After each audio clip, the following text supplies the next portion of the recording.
And welcome, Hoosier fans, to this week's edition of Assembly Call Radio, where each week we discuss the most urgent topics in the never dull world of Indiana basketball.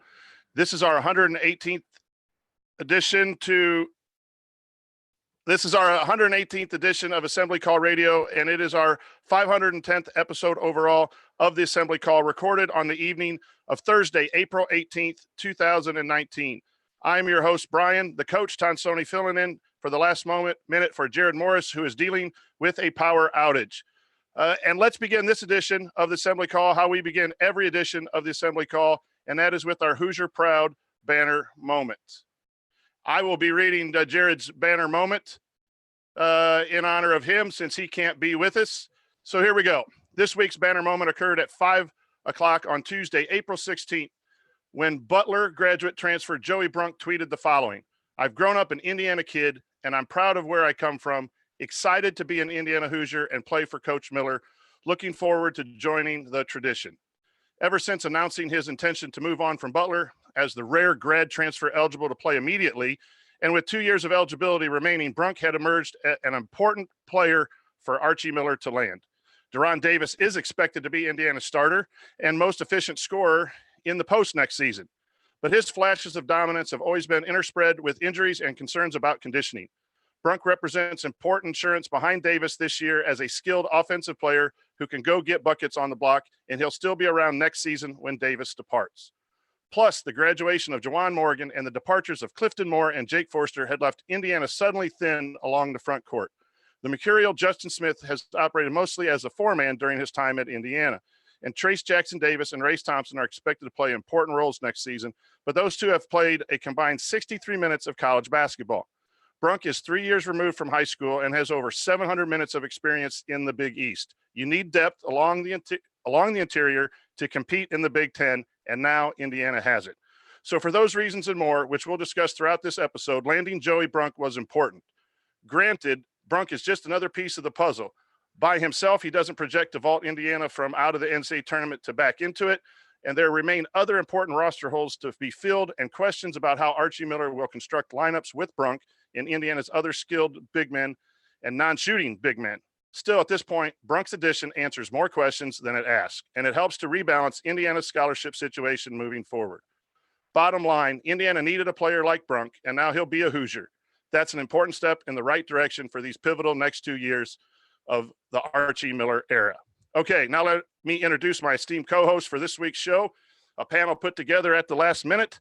To my left, he is the head of IU Sports Media Department and the godfather of IU Sports Podcasting. As the host of the Crimson Cast podcast, he is Galen Clavio. Galen, what are your opening thoughts on the previous week in IU basketball? Things moving in the right direction. I'm excited about what we're seeing so far with obviously getting a new member on the roster. That's always a good look. And I think specifically with Joey Brunk, who we're going to talk in more detail about, thumbs up from me on that.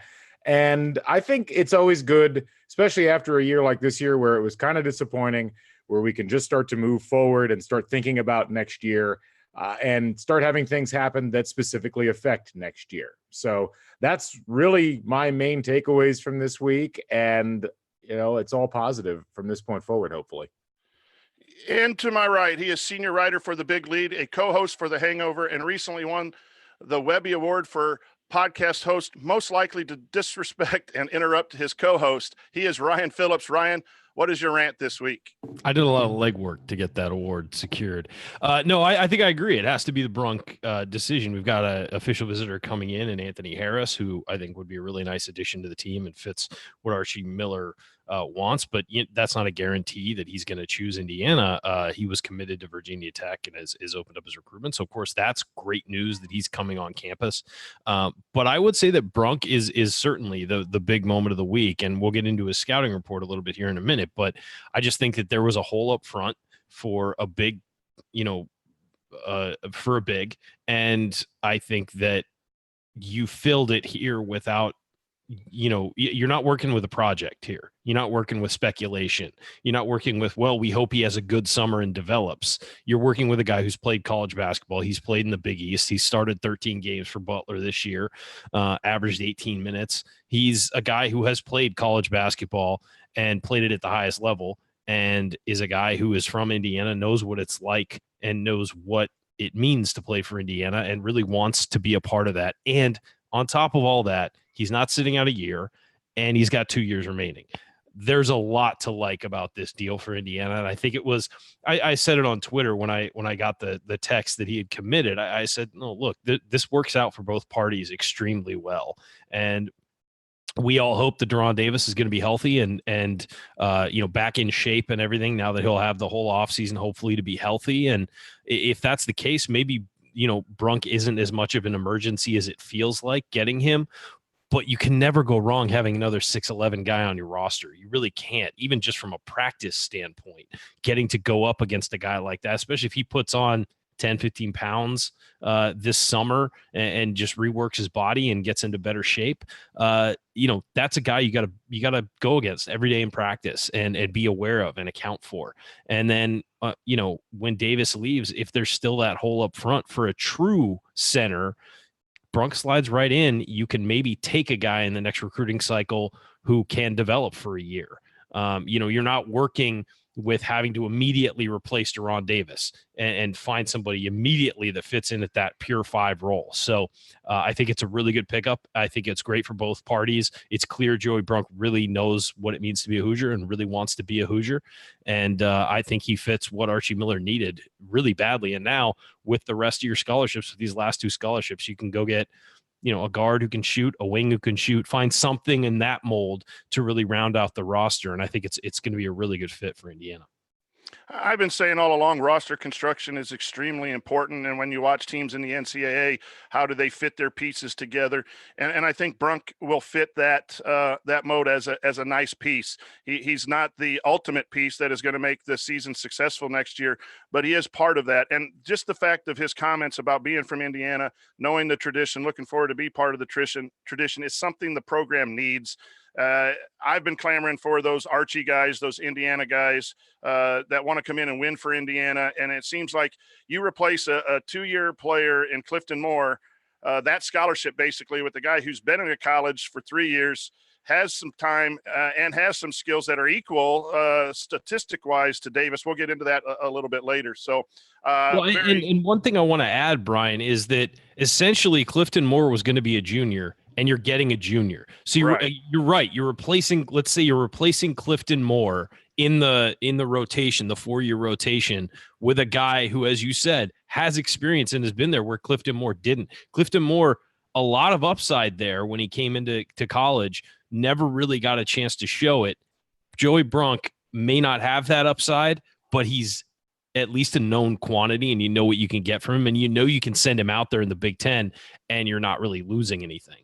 And the depth thing that I again harp on all the time gives options. If someone's not playing well, you can try different things, and that creates competition, and practice becomes a lot better too when you have a couple of quality centers going up against each other, and then you equate that with all of the other players coming in. So welcome Joey Brunk to Indiana. We'll be talking about Joey quite a bit.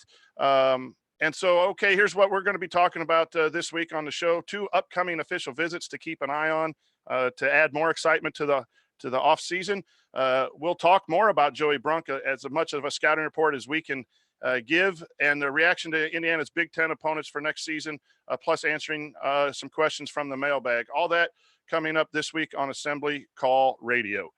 Okay, before we get to all that, let's talk about sleep and why you need to buy your next mattress from our friends, the proud IU grads and loyal fans at Comfort Option. First off, they'll actually come to your house. Seriously, if you live in Indy or Bloomington, you can schedule Comfort Option's revolutionary in-home mattress service so that you can custom design a mattress that is exactly the way you want it.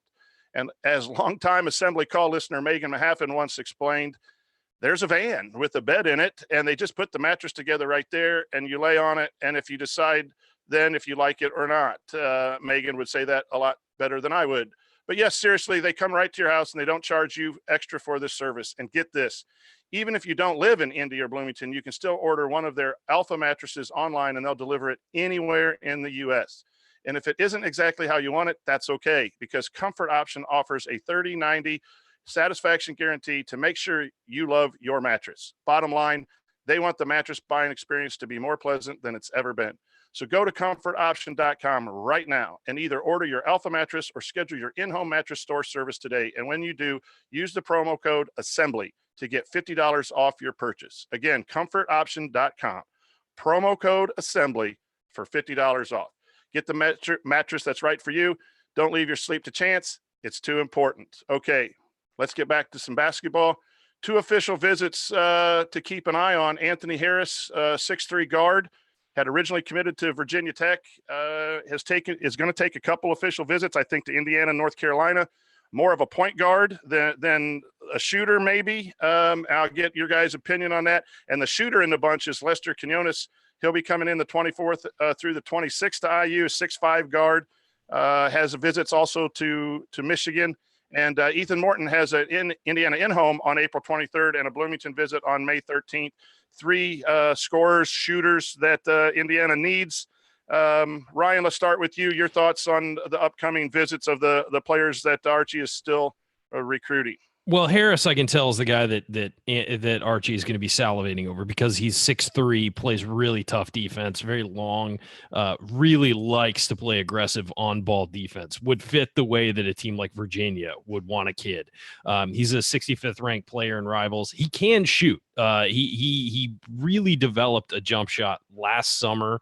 Got better at it. It's not his forte. He's still developing, but it's something that he can lean on. He's coming off an ACL tear. I see in the notes here. I didn't know that. I haven't followed him this year as much, but even once he committed to Virginia Tech, you kind of forget about him because he was committed. But with the coaching changes, he's back on the market. Duke really liked him. Duke was after him. And really, he's open. It seems like he's reopened completely right now. 4-star kid out of Fairfax. Indiana's had some success with guys out of Virginia before, but he's a guy that wants to defend. And you watch video on him, and he is a defender. He really wants to defend. He wants to steal. He wants to take the ball from you, and he wants to get out in transition. And that's something that Indiana needs. I don't see him as more of a point guard. I see him more as a combo guard, kind of, where he can score off the dribble, and instead of a guy who needs to be ball dominant. But the shooting is the key here. If he can develop a jump shot, that'd be a great pickup for Indiana because he already plays defense. They don't have to push him to play defense. Galen, your thoughts on Harris and maybe Quinones, and who you might prefer? I don't know that I have a preference.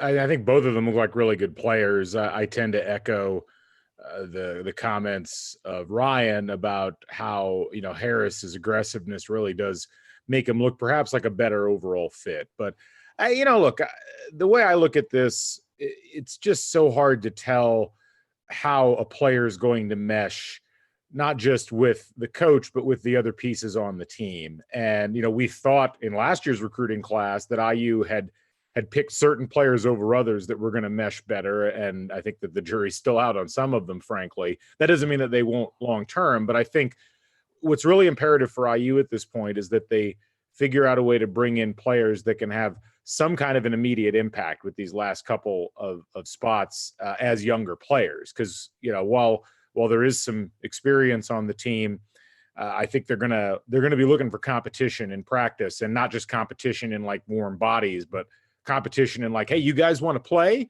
Well, guess what? There's these other guys who want to play even more, and that to some degree, I feel like that was a component that was missing with this IU team for large portions of the season this year. So yeah, I think both of them look like really good players, and I think if the success of the Texas Techs in the world has told us anything, it's that the numbers don't necessarily matter that much as the overall fit of the player with the program and the coach. And so, and the right development too. Yeah, and the development, absolutely. So it's kind of a coin flip for me at this stage. Yeah, and Quinones, for those who don't know, is known as one of the better shooters in the country. He's 6'5". He can get his shot off from the guard position. A guy who they may have to push to play defense a little more, which, again, I don't have – when a guy comes in and doesn't play any defense whatsoever, that's an issue. But with Archie Miller, I feel like he'll get guys who maybe are just blasé about defense to care about defense, because you're not going to see the floor if you don't play defense. And Galen, to your point, having guys who can push other guys, USC players, back when Pete Carroll was a coach, said the scariest day of the year was signing day, because he would gather the entire roster into a big auditorium, say, hey guys, you did a great job helping us recruit these guys. When they got on campus, showing them a good time. Here's what we got. And it would be highlights. And these guys would be terrified because they'd see this 6'5", 220-pound receiver who's going to take their job, or a cornerback with like 9 interceptions, run back for touchdown. It was, an offensive lineman who's just mauling a defensive lineman. Yeah. And they said that was the scariest day of the year. They were all excited. Hey, we got all these new guys. We're going to compete for a championship.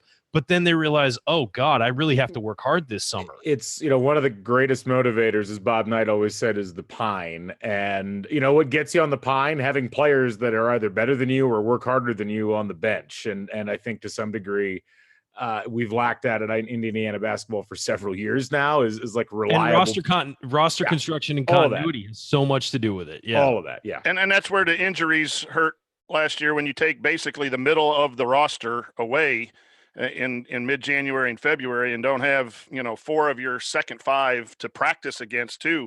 That pushes people as well, the fear of the bench during games. But how are you playing at practice? Are you getting better by being pushed by good competition as well? So I'm one of the questions I'd like to answer and have you guys answer too, and we might need to do this in the next segment, is does this spot need to be a shooter? Or is the shooting going to be better just by a progression of the players we have? And our better players who are leaving were not very good 3-point shooters last year. And my buddy Joel at the baseball game always points this out. We're losing 2 28% shooters who shot a lot. And so more shots are going to go to the L. Durhams and the guys who shot a little better, and Devontae Greens, plus the improvement. Do we need that shooter in these last 2 spots? I think the answer is yes, but maybe not 100% have to. Let me put it this way. It cannot hurt. That's true. You kind of, and you kind of feel like, look, I feel like Rob Finney's going to get better. Going to have a better percentage from shooting. I think that Al Durham's going to have a better percentage. I think Devontae Green, if he can find some consistency, as he seemed to do late in the year, once he bought in, maybe he can shoot a little bit better and he gets some more consistency there. The problem is it in today's world, you can't have guards who can't shoot. You just can't, because you need those guys to kick the ball out to, or everybody is going to suck in down low, pack the paint, and make it impossible for your bigs to go to work or your drivers to get to the hoop. So I just think it can't hurt. I think all of the guys we're looking at can shoot the ball. You mentioned Ethan Morton too. I think it's worth mentioning. He's a 2020 recruit. He won't be coming this year, but he is very high on Archie Miller and Indiana. He's the kind of player I think that a lot of people would really like to see in Indiana. But Quinones or Harris, I feel like you're getting a guy who can do both things, who can play defense, but also shoot the ball, score the ball, do some of the things you need more of on this roster. And I think we all said, Andy, Jared, and I before this offseason that we needed to maybe get a wing scorer. If Jerome, depending on the health of Jerome Hunter, you need a wing scorer and you need a guard who can shoot it, just to even things out for you. And I think that both these guys would help with that. One other thing real quick on this, I think that the way that the roster shapes up next year might actually lend itself to better outside shooting, because you're not having to route the offense around and through Juwan Morgan, who, try as he might, just couldn't shoot from outside particularly well. Right. And you're not routing it through Romeo Langford, who might have been a good 3-point shooter if not for the hand injury.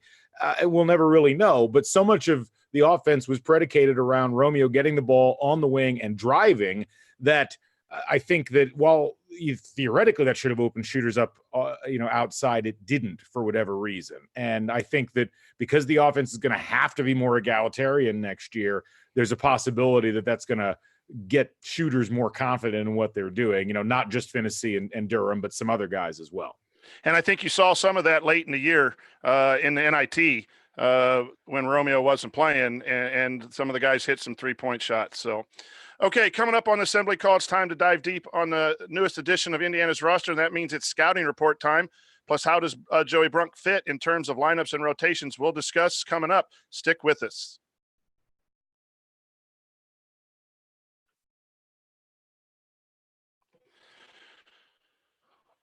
All right. How much time was that, Coach? Yeah, I didn't start my stopwatch until after Galen. So I'm now at 34:57 left in the show. Okay. So my intro and banner moment and Galen's, 3 minutes, 3 minutes? Yeah. probably. So maybe we're down to 31, which is 15, 16 minutes of segment left. Okay. It probably, yeah, and it'd be safer to go under than over, I'd say too. Okay. I mean, they can fill with commercials or whatever. But Okay. yeah, I would just keep that. I have to fill up my water real quick. I'll be right back. All righty. Hello out to the chat mob, my baseball buddies. Joel, I see you in there.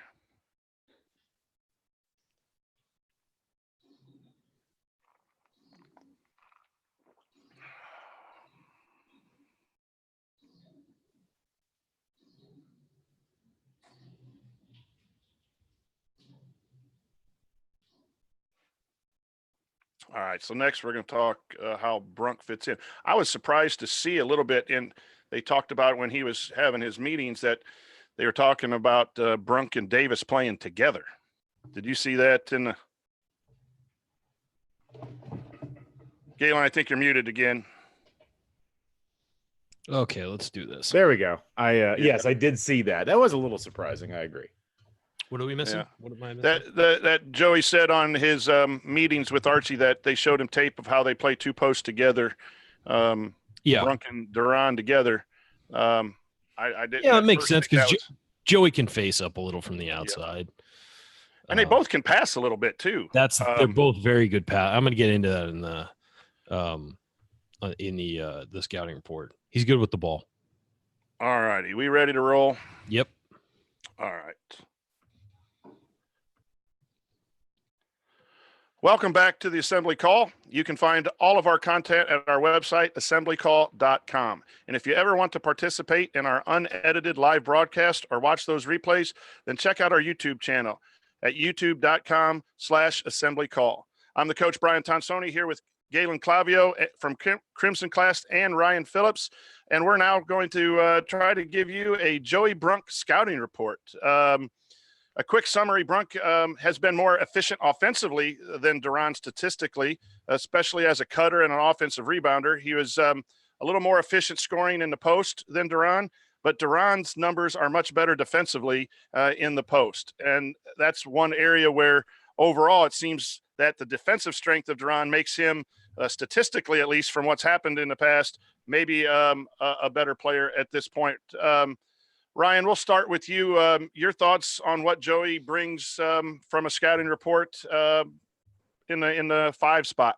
Well, really, I'm going off of what I saw from Joey this year. I watched a good number of Butler games. I liked him as a high school prospect. I really thought he had some athletic upside, and he still does. He's an athletic guy for his size, for 6'11", 230. I think he's around there right now. He's a guy who can move. He can get up and down the floor. He's not Cody Zeller as far as running the floor, but he's athletic and he can go up and get a rebound, go up and get the ball.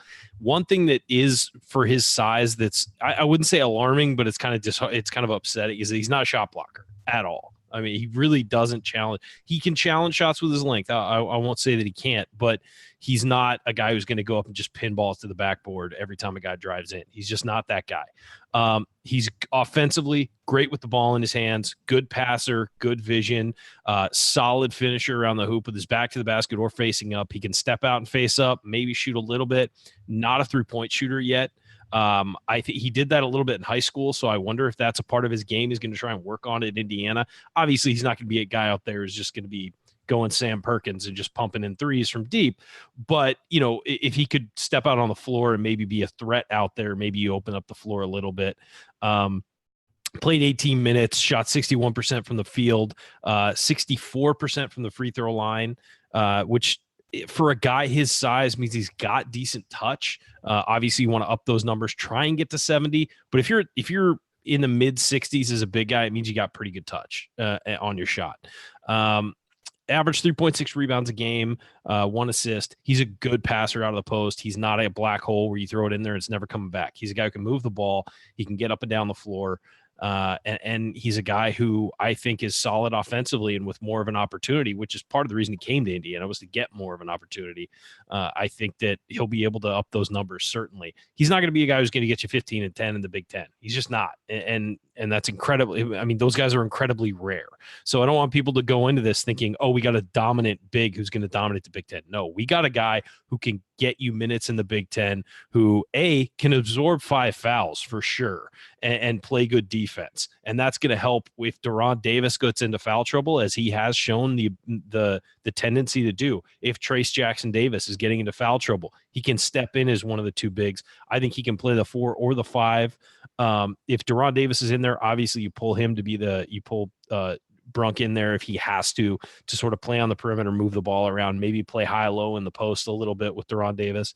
But I think he's a guy that really can do a multitude of things as more of a pure center, and step out on that 4, if you need him to as well. So I think it's a great pickup, especially given, look, if you were going to get at this point of the year, if you were going to get a guy who's going to be an incoming freshman or just a straight up, a high school recruit coming in, they're not going to be anywhere near as developed as Joey Brunk. They're not going to be as big. He's a man as opposed to, a 17, 18-year-old kid coming in to do this. This is a great fit for this program.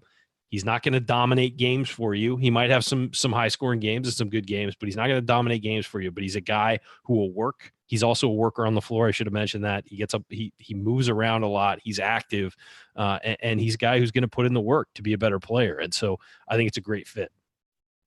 Galen?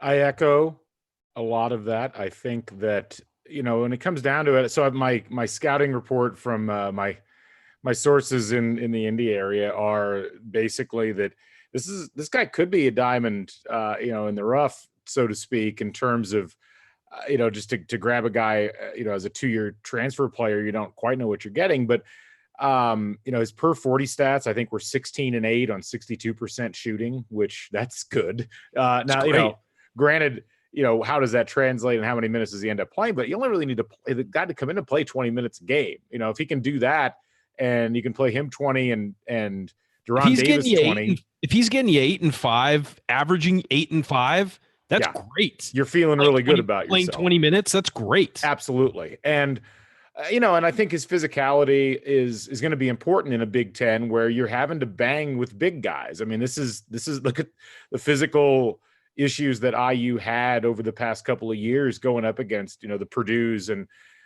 the Ohio States and teams that had, players that had a lot of physicality down low. So I think he certainly helps with that. And I think that at the end of the day, you're looking at a guy that was just in the wrong circumstance at Butler. And, that's not necessarily Butler's fault. Sometimes you get recruits that don't necessarily mesh with what you're doing or how you're trying to coach or play the game. But I think, given what Archie Miller tends to like to do on both ends of the floor, I think this is a guy that can drop right in and, be able to contribute pretty quickly. I don't see this as being a situation where he's going to have to take, half a year to feel comfortable with what's going on around. He's plug and play. He's got it. And I think, that what's nice is also he knows Trace Jackson Davis, they have the same trainer, I think, so there's going to be some chemistry already there. I'm assuming that he knows Armand Franklin at least somewhat as well, just from being in the area. That stuff builds on itself, and it really does help the team being able to go out there and have that unspoken chemistry that allows you to play the game a lot more naturally than what we've seen over the past couple of years, where guys have looked like they don't necessarily know where their teammates are going to be at all times on the floor.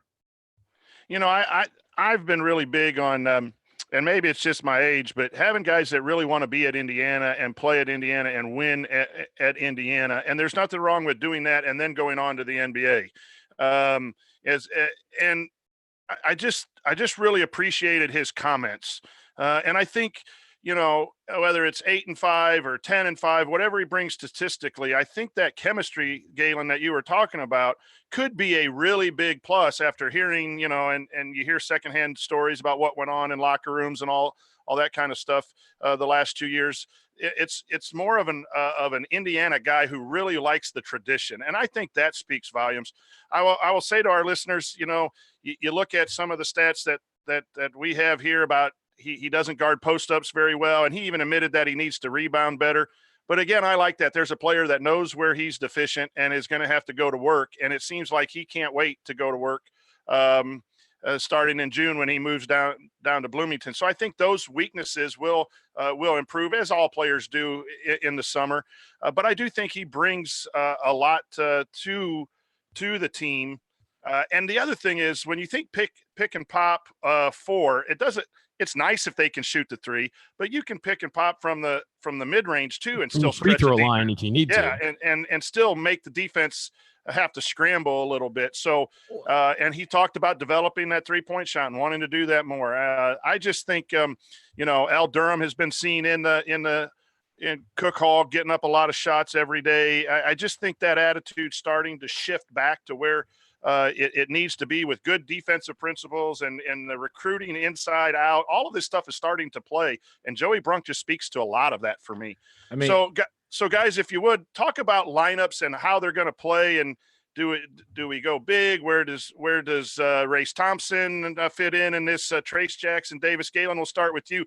Where do you see all of these 4 or 5 players fitting into a lineup at this point? I mean, I think it depends on who you're playing. If you're going a little on the smaller side, I think you roll Finney, Green, Durham as a 3-guard lineup to get things going. And then I think based upon health and who's playing well at what time, you can pick from the 4 guys in the post. You got Deron Davis, Joey Brunk, Trace Jackson Davis, and Race Thompson. And I think all of those guys, I feel comfortable with all of them. Yeah, there's not a lineup where I'd be like, oh God, we're running that this time. It doesn't really occur to me. And we're not even including Justin Smith in that lineup. We're not even including Jerome Hunter. So you've got a lot of flexibility. I think that this team has the possibility with 4 of their players to have 4 really versatile athletes who could range from a lineup where, your tallest 4 is 6'6" or 6'7" to where your 4 is 6'10" or 6'11". And that's a really powerful flexibility that Archie Miller really hasn't enjoyed over the last couple of years, to be able to match based upon, what the other team is doing, and, be able to in some cases just dictate the tempo on his own. I think that your standard starting lineup right now, I think would certainly include Finney, Green, Durham, Deron Davis. And then it really just comes down to, how's Justin Smith playing, how's Jerome Hunter looking, and how are the other 3 post players, fitting into things. It really is a very flexible sort of approach that he can take. Yeah, and look, if you want to, and if he develops this summer, I mean, we've been saying that for a long time. Does Justin Smith slide out to the 3 sometimes, give you Trace Jackson Davis and Deron Davis inside? Could you roll with Trace Jackson Davis maybe at a 5 and a Race Thompson in there to help him? I mean, there's so many possibilities with the way you could go. Brunk just adds to that, and he just adds to the versatility there. I think right now, if you're laying it out, 1 through 5.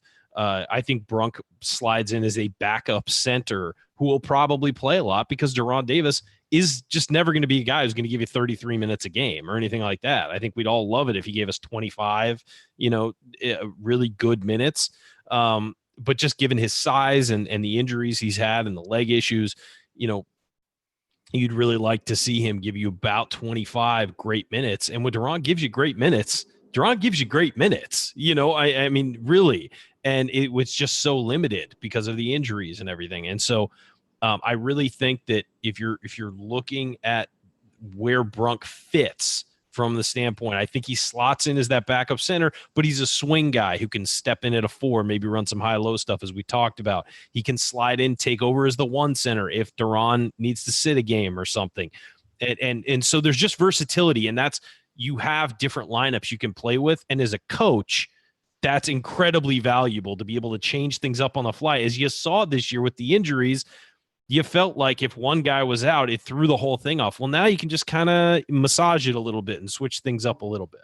The one thing I'll say on that, minutes-wise, the most minutes Deron Davis played in any game after he came back from injury was 25, and he only did that twice. And so you're going to need minutes out of all of these guys in the post. It's I think Deron's had enough injury issues, and his body has struggled against itself for so long that the more you can cushion his playing time and put him in idealized situations, the longer he's going to last and the better IU is going to be for the duration of the season. You can get 15 All-American minutes a game from Deron Davis and 5 minutes. That would be perfect. Like, just because when he gets the ball offensively, He is and he's in the game and warmed up and everything. He's fantastic at either finishing, little turnaround jumper he does, passing out of double teams. He's fantastic at. It's just the problem is keeping him in a rhythm and, on the floor without fouling and for a length of time. You can get 15 great minutes out of him every game and count on that. Man, that changes the dynamic for this team because you can sit him for 20 minutes, sprinkled in throughout that game with all those other guys we just named that could help him. I will say this. I don't think any of these guys are getting buried on the bench. I think all of them are going to play a lot. I don't think that you can look. And also what's good about this, you can start the season easing Trace Jackson Davis into his playing time as well. Of course, when you're playing the dregs of the schedule, you can play him 15, 20 minutes if you want. But when you play a big game, you can ease him in. You don't have to throw him to the Wolves. And Davis also is inconsistent game to game, week to week, too. It seems he's had that history. He's got to overcome that in order to be ready to play 31 regular season games. There were times where he would play 4 or 5 and then something would happen. And that's not he's not deciding to do that. That's just what's happened. But it has been a track record. And he really needs to have a great summer of conditioning and strength and all of that and be healthy. And I think when he really helped Indiana play well. But again, I'm not sure that's going to be more than 15, 20 minutes a game. The other thing that I'd like to get you, does this make a Justin Smith better? Because you got to find playing time now. And is Trace Jackson Davis, is Race Thompson going to be that kind of competition? Do you see those guys jumping ahead at the 4, a combination? If you had those 5 post players, maybe what order would you see them playing in? Oh, gosh. Look, it's hard to say. Which Justin Smith are we talking about? Are we talking about the Justin Smith at the end of his freshman and sophomore years who put up some incredible performances and played like the guy everybody was hoping for, or the guy who, frankly, disappeared in important games? I mean, look, I think you never want to give up on a player, and you never want to assume off the first couple of years of a player's career that he's never going to get it. I mean, go back and read Season on the Brink. Bob Knight was convinced Earl Thomas was never going to figure it out, and then he turned into a guy that was probably the second most important player on the national championship team in '87.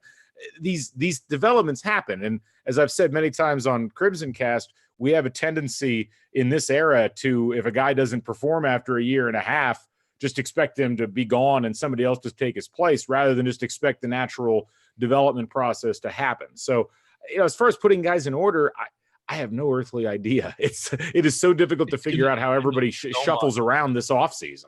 Well, here's the thing is that we don't know. We didn't see how good Race Thompson is either. I mean, we saw a very truncated season out of him where he couldn't shoot the ball because he hadn't shot the ball for so long. He struggled defensively at times too. Yeah. And again, this was his freshman year too. I mean, you can practice all you want. Getting on the floor in a game is a little bit different, and just a little.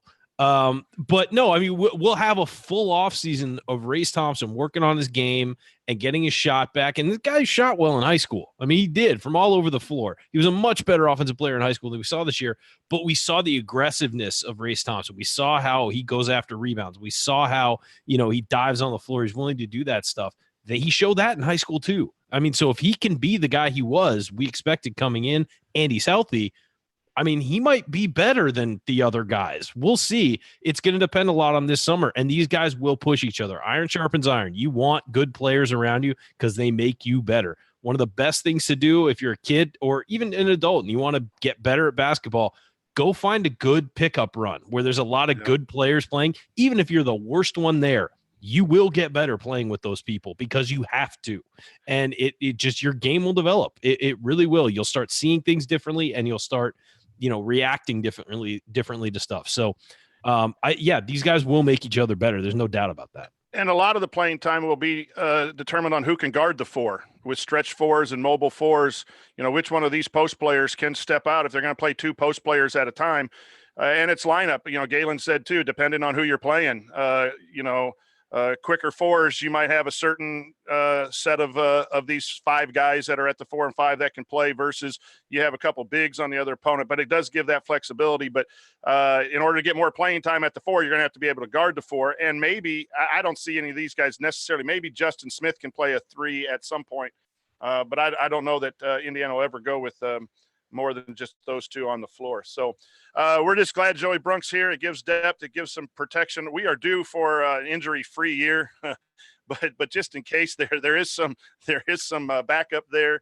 But welcome, Joey Brunk. We know that you'll be part of many different lineups and start bringing Indiana basketball back. So coming up in our third segment, we'll take a look at Indiana's Big Ten schedule for the 2019-2020 season and also answer some of your questions. So stick with us here on the Assembly Call.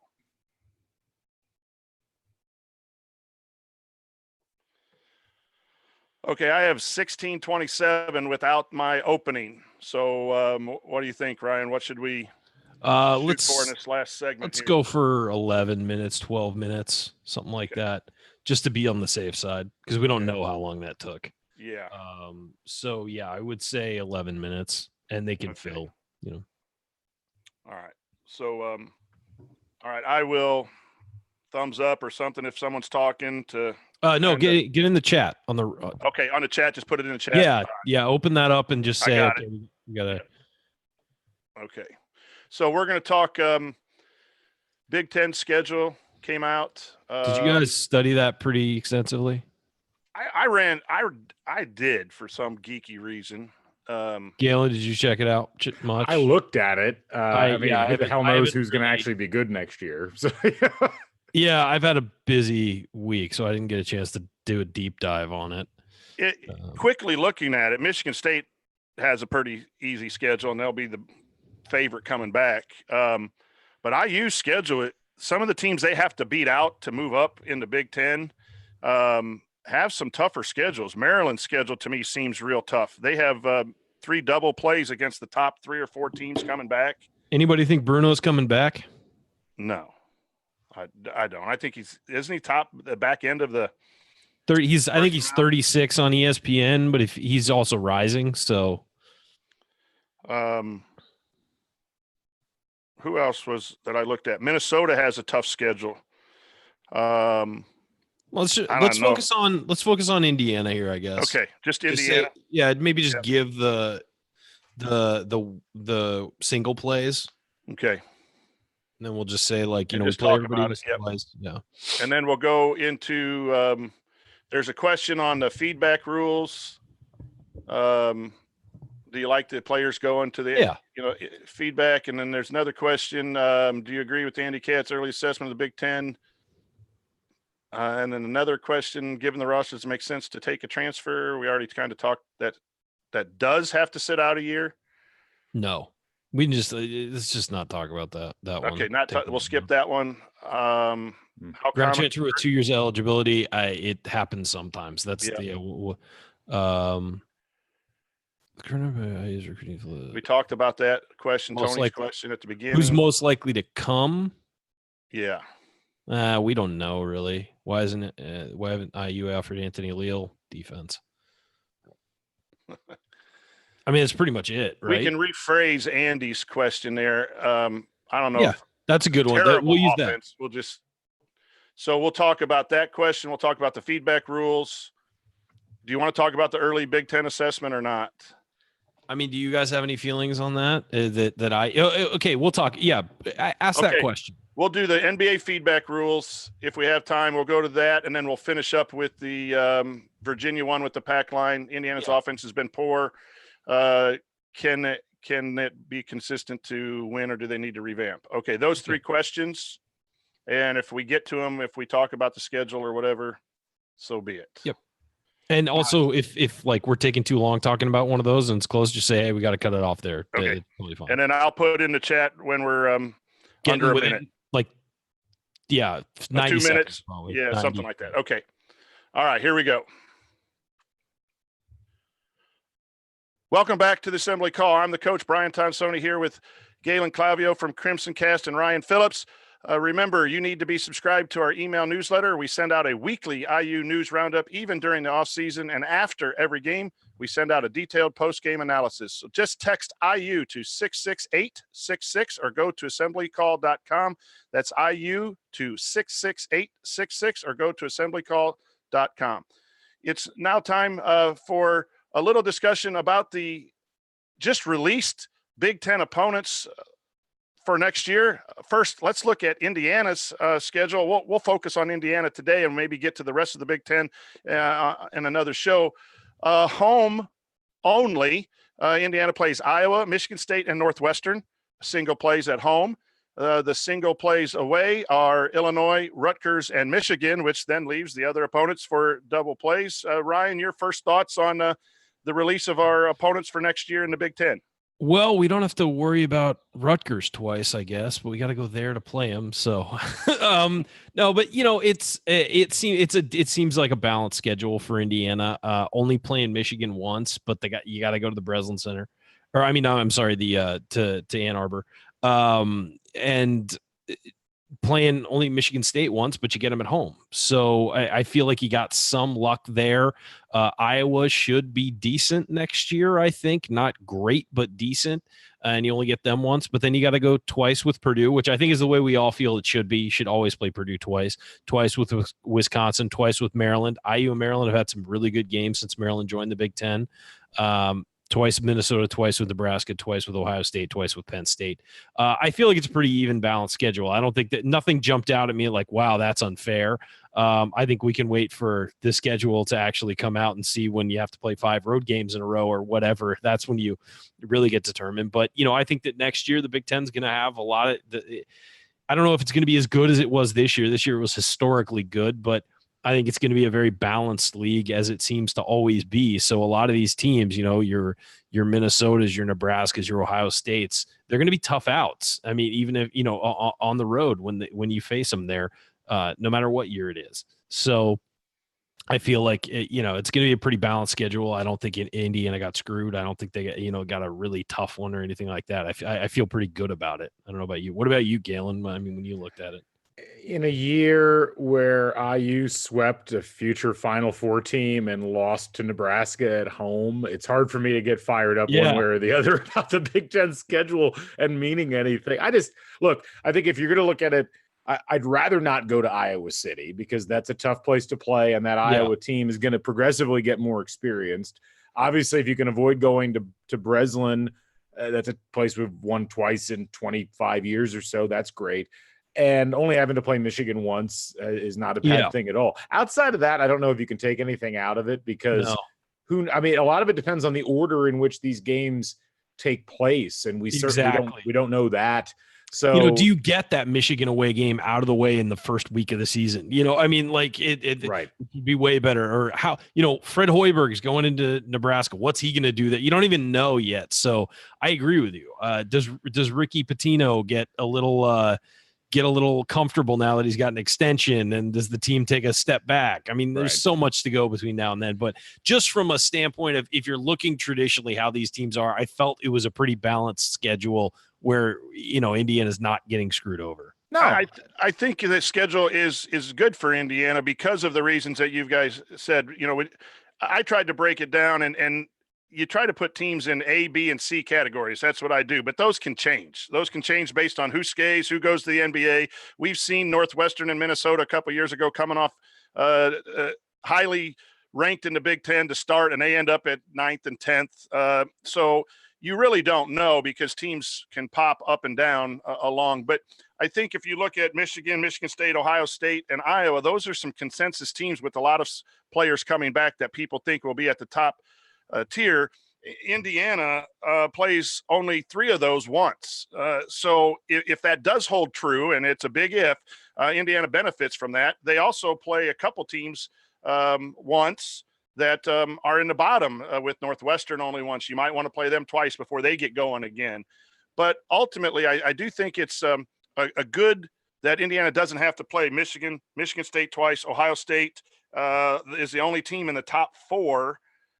Maybe if you put Maryland in there, but they have some players that might go to the NBA. So always fun to see who's going to come to Assembly Hall. I think it'll be a good home schedule for the Big Ten for the most part. And if you do play those tougher teams, you'd like them in Assembly Hall. And so you have Iowa and Michigan State for obvious reasons. So I think that is – it's a little better than what could have been, and at least we're not sitting here going, oh, my gosh, we got to play a lot of tough teams on the road. So you can check that out on the various sources about who the rest of the Big Ten plays, single plays and double plays, and we'll probably get back to discussing that in a little more depth as the season comes forward. So now it's time for our mailbag, and we have a question from Cliff on the NBA feedback rules. He says, I understand the positives for the player. Do you think that it can have a negative team impact if the player gets feedback and then comes back and only works on his personal skill instead of skills for the team? Galen, we'll start with you. Your thoughts on the NBA feedback process?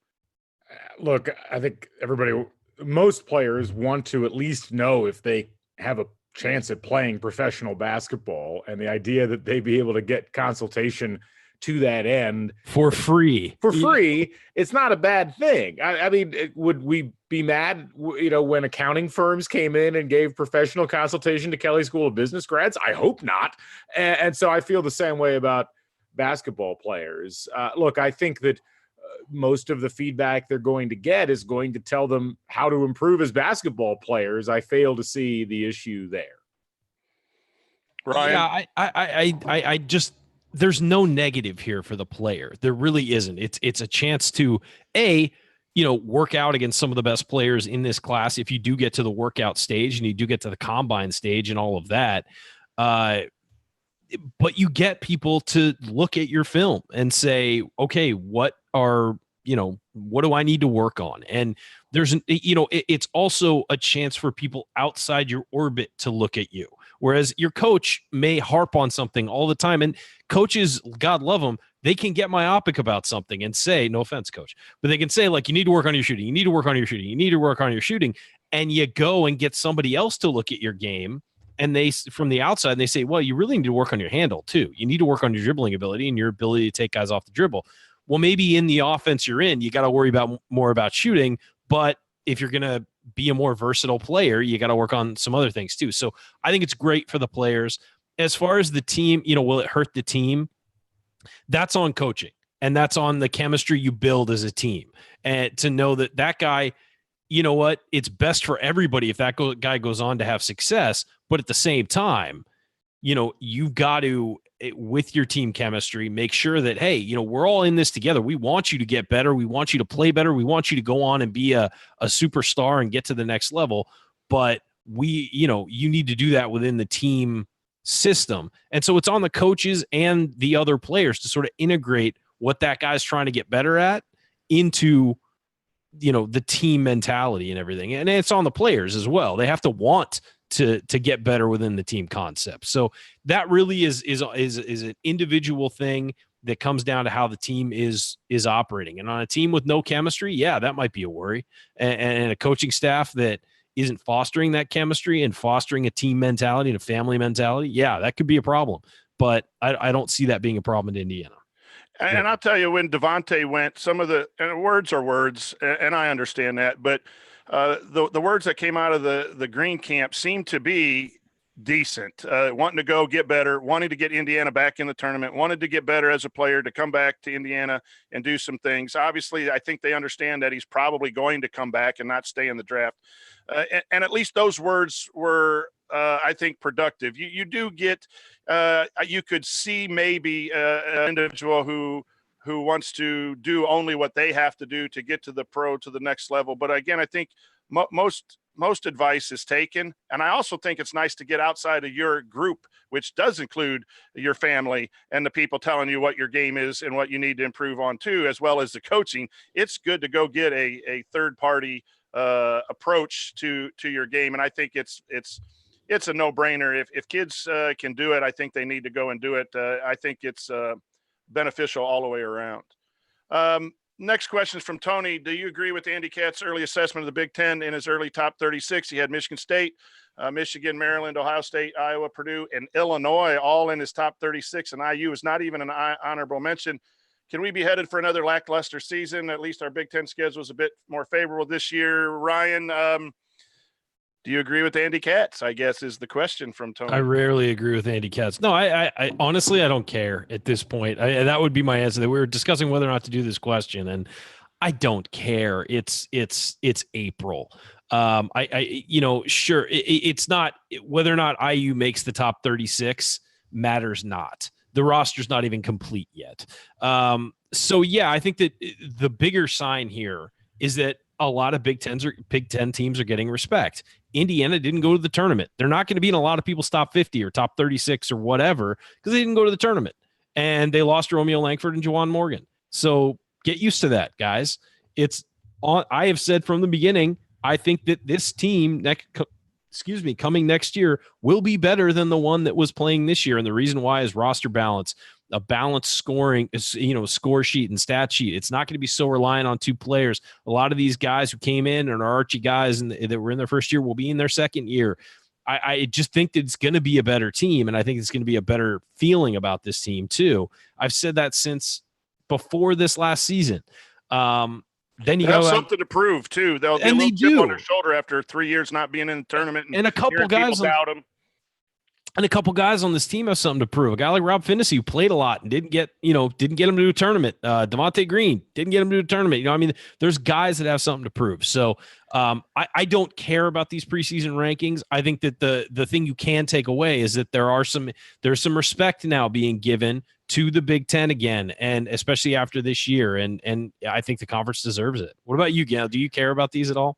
I think that we've already played into Andy Katz's, a whole concept of having a top 36, because we've spent more time talking about it than it actually deserves. I'd like to refresh everybody's memory that last year's preseason top 25 had Nevada at number 6, had TCU 15th, had UCLA 16th, West Virginia was 17th. I mean, it's a crapshoot. Yes, there's certain teams that you can more or less guess are going to be in the top 25 or whatever. But I mean, who knows how Illinois, who couldn't get out of their own way for the first half of the season this year, is actually going to play for a full year. I mean, who knows?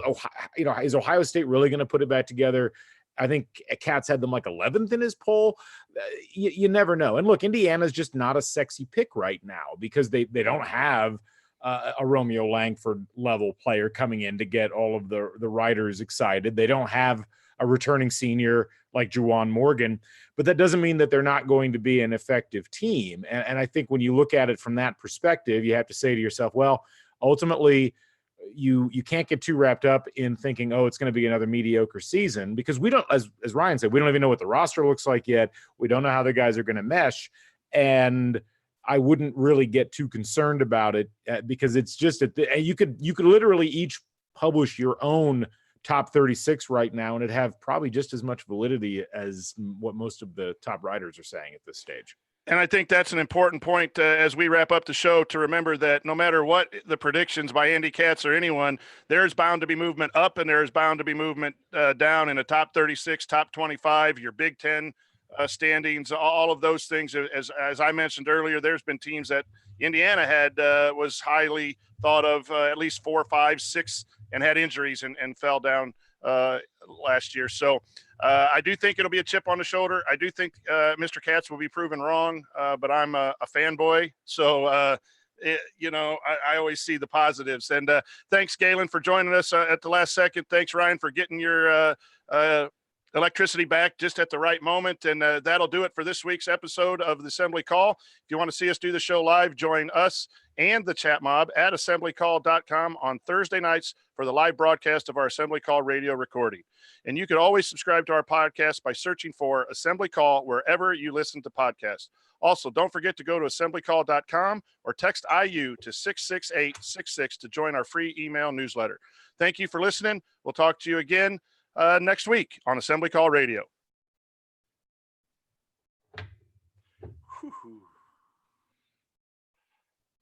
I'm going to do a shot. Thanks, Coach. If I had it right here, I'd do it live on the After Dark. That would truly be Assembly Call After Dark. Thanks, guys. Appreciate it. I hope I had a window pop up at the very beginning that when I went live, I think it kicked in. I hope that didn't cause any problems. I heard multiple and panicked a little bit at the beginning, but thank you. Sounded good to me. But yeah, thanks for popping on, Galen. Appreciate it. Oh yeah, thanks for having me on, Coach. Great job. I hosted one of these about a year ago, and it was like I'm not sure what's going on. You did a great job with it. So and see, we've kind of made it a thing where I refuse to learn how to host, but it's kind of just shtick. But like I actually have refused to learn how to host, but I should probably do it. It doesn't take long. At some point in this off season, I should probably learn how to do that. All right, guys. All right. Thank you so much. I need to eat something as usual at this time. Take care, everyone. Thanks All for right. thanks again, guys, both of you for stepping up. Appreciate it. Yep. We'll see you guys later. Later. Have a good one. Yep.